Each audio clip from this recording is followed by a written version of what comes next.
Ayan guys, ito ikakabit na natin to. Bali yan lang, tatanggalin lang naman to. Tapos ang meron siyang special na tools.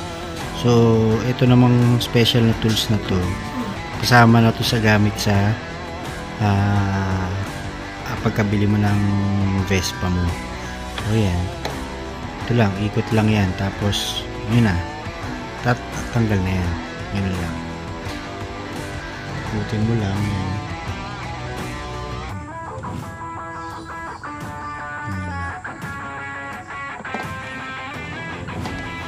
Medyo pag ito kasing stock ang problema,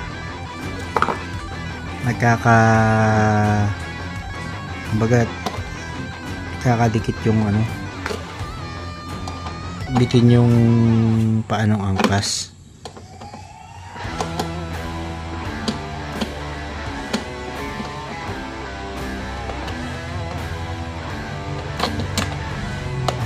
So yan siya. Tapos ito yung ilalagay mo. So yan ilalagay natin, kasi pag ito naman nagaganyan yan. So ganyan na magiging itsura niya at tinabit ko mamaya. Yan, so dyan na siya tatapak. So hindi na rin kayo magkakatapakan na, tapos siya mas relax. So galing dito yung paan niya, yan, pag dito na, hindi masya, kasi syempre meron na ito, di ba?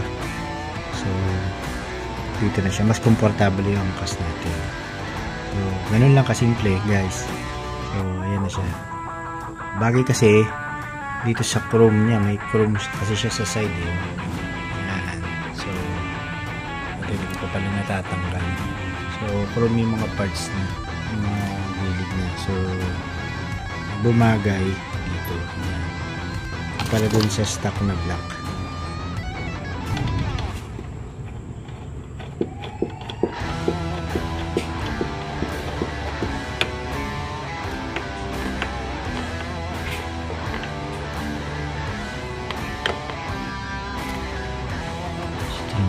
Maliit na screw. Yan. So yun, maganda, tibay, kapit. So ganun din yung gagawin natin sa kabila. So ito, lilipat natin dito sa kabila. So yun siya.